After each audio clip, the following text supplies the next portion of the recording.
All right, we're here with the Sideline Radio Show. We're doing a video for you. It's called our 2012 football preview. We got Mike Bilecki, a legendary Scripps Howard Vero Beach News Weekly sports editor-in-chief. How you doing, buddy? Doing very well, Jason. Derek Moeller from the Sideline Show, and I am Jason Redmond. We've got Coach Bill Mata. How you doing today, sir? Excellent, excellent. Real quick, want to jump in real quick. 2010, you took over the helm here at St. Edwards. Had a great start, went undefeated, won the Sunshine Conference? State Conference. The state championship. Congratulations with that. I think I told you that 95 times. Okay. But that was awesome. Now last year was a little bit more lackluster, if you will. You took some shots with graduation, injuries, and a decline in enrollment. So 2011 wasn't your best year. You went 2-7, am I right? Yeah, I never gauge the success of my years by wins and losses. That's awesome. If that's our only goal, then we're shooting way too low. That's good. That's good. Now with being a small school and stuff like that, how you gain, and how many players will you have? Well, right now, currently we have 18 on the roster. Probably pick up 1 or 2 more when school starts, but this year we're down a little bit. We played the spring game with 14 players. Had 3 injured. We'll probably have 20 going into the season. Now that's Ironman football, Coach. You can only play 11 at a time. We're fine with 20. There you go. Sounds good. If there's a 20 we got, I'm ready to go to war with them. Now, what you did different in your spring game that we don't normally see is you play like a 3-team round robin type thing. Yeah. You had Masters Academy and what was it, the Archbishop Notre Dame? Archbishop Notre Dame Curly out of Miami. And that was fun to watch. Yeah. And you guys played was it a half or a quarter? We played a half against. We played a full game, a half against Curly and a half against Masters, and you know we got 2 different looks from 2 different offenses. So for us defensively, we were able to play 2 different schemes, so it was real good for us. Of course, we got a pretty lucky draw because being the home team, we were able to change uniforms, so we got the break in the middle. So that was key for us. Did you guys take a dip in the pool? Oh yeah, Jumped in the jacuzzi, got a little massage, and then we were back out ready to go. Nice. Well, you graduate Cortez Brown, you bring in Daryl Norwood to take his spot. Yeah. Not much of a shift there. You got a scat back who can give you a lot of different looks. Yeah, Daryl's a very good back. Been plagued by injury all summer long. We're hoping he's going to come out of that, and we're going to rely on him very heavily on both sides of the ball. Now you got Aaron McGee. J.D. McGee's brother that graduated. You got Aaron McGee stepping up. Great player for you.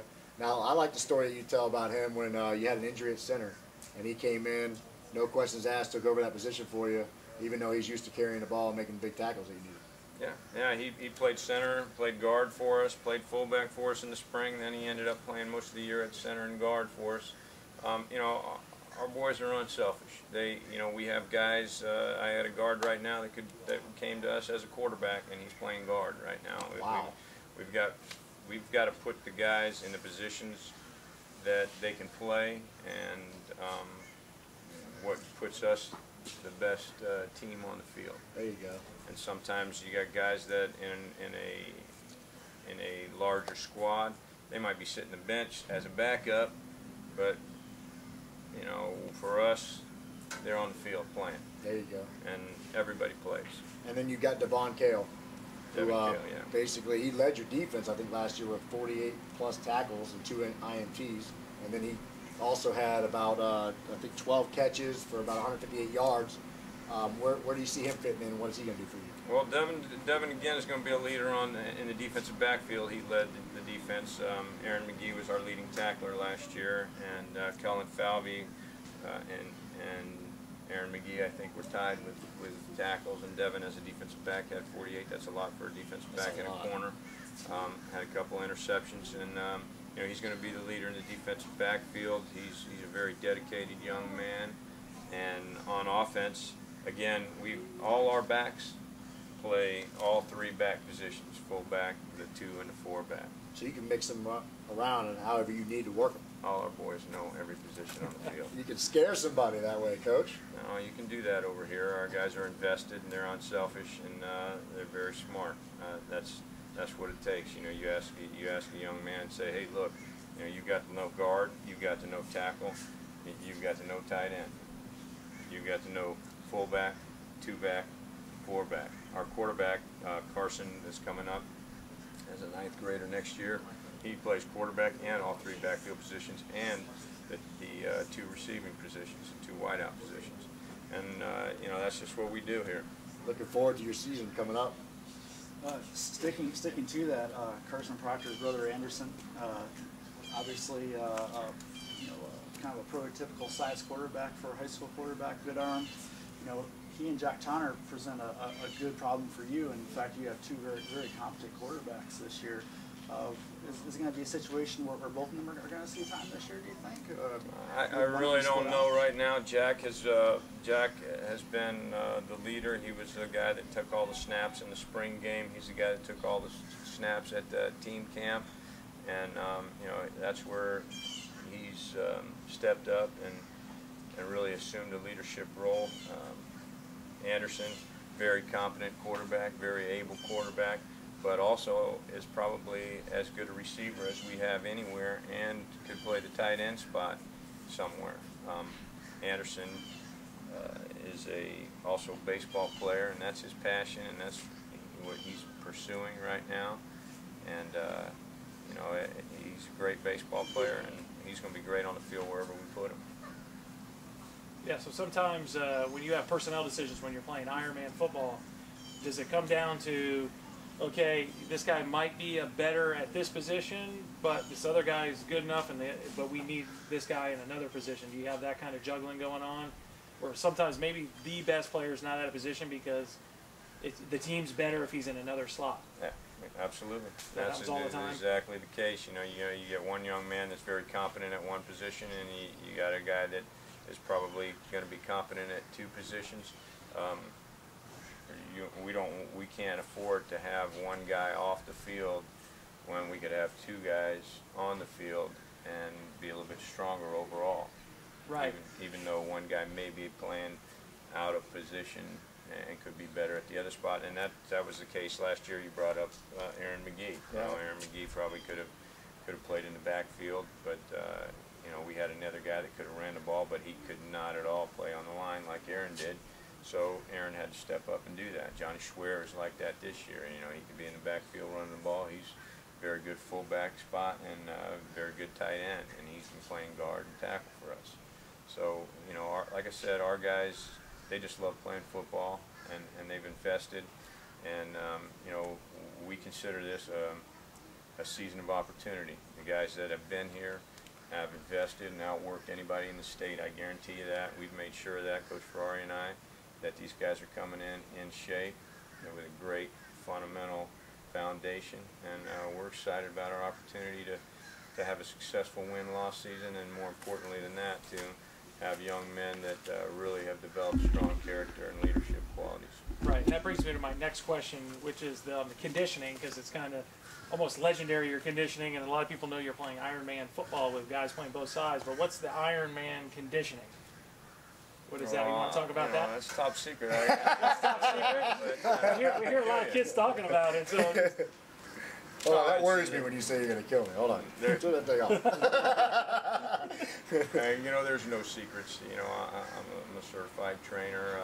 I've got a background in that, and you know, we very competently have designed a program based on our boys' age, carefully considering work-to-rest ratios, and we want to challenge these guys, and we want them to believe that they can do more than they think they can, and put them in a position of discomfort right now, so that when they're in a position of discomfort on the field in a game time situation, it's not going to be anything compared to what we do over summer, and it's not. It never is. Right. You know, we do a bit of speed, agility, strength, conditioning, sand training. We had some Pilates guys come in this summer. We had some yoga guys come in this summer. We had some mixed martial arts guys come in this summer. You know, You guys are going to war. we're ready to go. There you go. There you go. Okay, and that's and the other thing is we've had you on the show before, on the radio show, and you can listen to a show on the SidelineRadioshow.com, presented by Route 60 Hyundai. And of course, we talked about this, and character came up, and this leads us into the next level, which you run. Not only just do you do the camps, but the recruiting and the character, and what it's going to take to get to the next level with the colleges. Can you talk a little more about that? Well, yeah, I mean, and basically the camp is not really getting to the next level in football, it's getting to the next level in life and being a quality citizen, a quality friend, a quality husband, a quality parent, and a quality teammate. And if you're all those things, the wins and losses take care of themselves. I truly believe that. I believe that with all my heart. I'm not putting any kind of sales pitch in there. And these young men that come to these camps, your two boys come to the camps, that's what they hear as the most important thing out here. You know, being able to depend on each other. We got 17 guys on our team. If one guy misses, if he decides, well, it's not that important that he's not here, well, he lets the whole team down. We depend. It's hard to run a practice with 17, 18 players. It's hard to line up on the sideline when you're getting tired. He's a great boy, and you know, believe me, I don't want anybody putting a halo on my head. I don't have a halo, white robe, or a glow around me. I'm kind of a dirty mug, but you know, the halo will slip right off. Yeah, it slips right off. And you know what? I was fortunate enough in my lifetime. I was raised by a single mom, and I had great coaches in my life that really gave me great direction. They didn't cuss, they didn't drink, they instilled good values in me, and you know, that's probably why I'm coaching right now, because you know, it's easy for me to take a wrong turn coming up on the streets of Miami, and I didn't, because some people stepped up, and you know, I had passionate coaches that weren't afraid to work and that were willing to put ethics and honor before wins and losses. And you know, I just think that's important. I think that's the most important thing. You know, I mean, we got, you know, about 80 years here on this earth and an eternity somewhere else if we do it right. So I'm trying to get to that eternity part. I love it. I like it. You guys have covered everything. What else is there? Well, I guess let's look towards the season, Coach. I mean, what are you looking at this year as some of your challenges, and what are some of the things you think you guys will do pretty well? Well, I think we're going to do everything well. I think we've prepared well. I think that we've limited our package. So, like I said, our players know every position on the field, and we don't have 100 plays. We've got enough plays and enough formations to keep people on their toes and confuse them. And we want to do what we do well and be able to dictate what we can do. And just like anybody else, you know, if we can be two-faceted and throw the ball a little bit and run the ball a little bit, you know, we'll keep people on their heels, and if we defensively can take away either the run or the pass and make them one-dimensional on offense, I believe we'll have success there. And you know, if the boys buy in and learn that they've got to depend on each other, which they have, you know, we're going to have a successful season, and we're just looking forward to it. We've got 7 home games. We've got 3 seniors. Young team. We've got 3 seniors and I think 6 10th graders and 5 9th graders, guys that are just coming out of 8th grade, and I think 4 11th graders. So you know, we're young and really excited. Yeah, well, kind of that's one of the challenges of being in a small school is, and the turnover, especially in a private school, is sort of you don't almost know what you have till school's about to start. Does that happen sometimes? And it also helps having some young players. One guy that caught my eye was Brock Miller in the spring game. You know, we kind of joked about him as the man-child, but because what is he? He plays like he's 22. Yeah, very talented 14-year-old young man just coming into 9th grade. Great basketball player, very good football player. You know, excellent athlete. You know, I mean, he's going to be a very successful prospect, whatever sport he decides to go into, and he's a very polite young man, like all our boys, just great, and a great academic guy. You know, he's a 3.9 average guy. So, you know, there's no challenges here, no more than there are anywhere else. You know, boys are boys, and, you know, they're growing up. You just got to love on them and lead them in the right direction.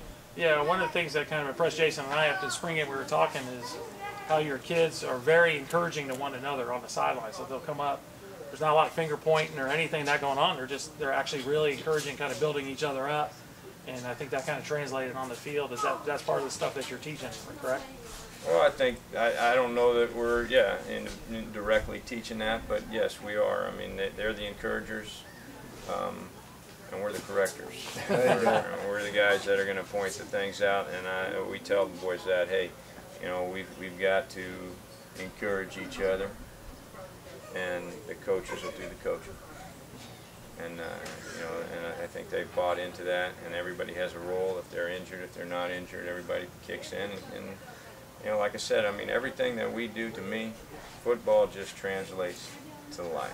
You know, football's a team sport, the consummate team sport, and you know, life is a team game. Absolutely. You know? And so when you learn that you encourage the people around you, and you love the people around you, and you do the right things, you know, everything else will take care of itself. You know, and that's what they do for the most part. And we all stumble. No, that's for sure. And we're all there. We're all there as a family, you know, and pick each other up. I love it, and that comes straight from the Season of Life, which you turned me on to. I'm definitely a better person reading that book. I appreciate that. And now it doesn't stop here. Actually, I think the loudness and the motivation comes a little bit further behind you, which is Coach Ferrari. What can you say about Coach Ferrari? And I think you guys set the perfect example of, like Derek just alluded to, with the working together. I think you guys show that example. I don't think you have to teach it because you're showing it every day. Yeah, I mean, Coach Ferrari is a tireless worker and the best coach I know.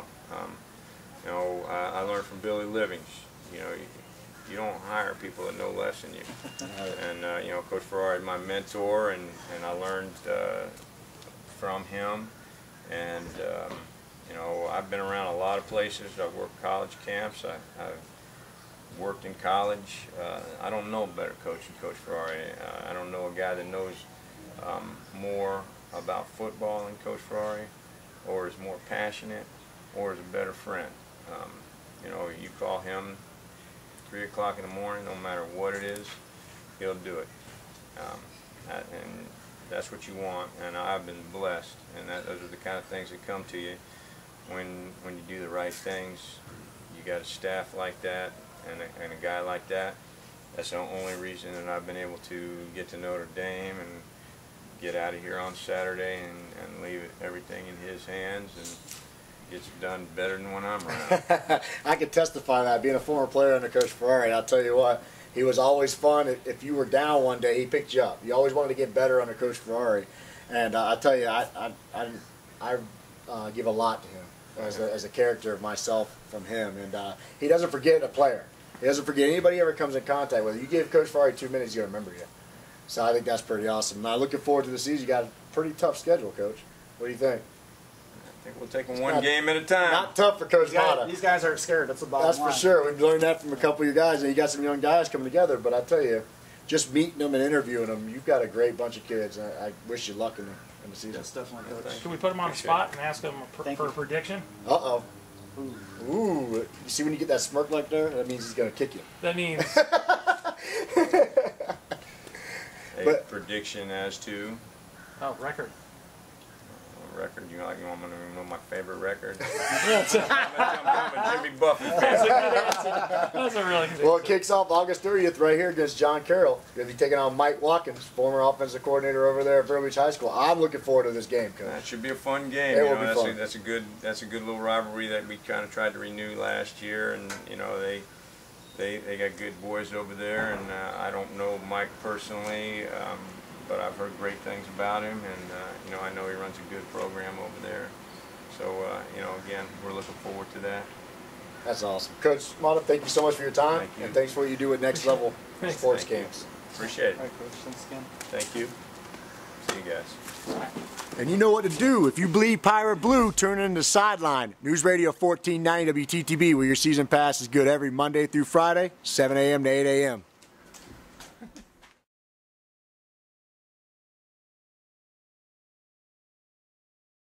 You're working hard? Yeah, all summer. Now, what grade are you in? I'm a rising freshman. Rising freshman. Nice. What position you be playing this year? I'm playing right tackle and defensive end. Nice. Looking forward to the season? Yeah. What's the most feared opponent you think you have right now, or do you fear anybody? I don't know. I think Warner Christian. Warner Christian? Pretty tough. Nice, nice. Well, good luck this year. Thank you. Thanks for giving us the time. All right. All right, Mason. Real quick. You going next? Good job, Mason. I thought you were going to freeze up on the camera, to be honest with you. I was too scared. And we are now here at St. Edwards, and we're with Daryl Norwood. Daryl, how you doing, buddy? Good, how are you? Not too bad. How's practice going? Great. Are you tired yet? Not really. No? You're picking up the slack for Cortez Brown, I think is who you're coming up from, right? Yes, sir. Now, what'd you learn from him? Anything?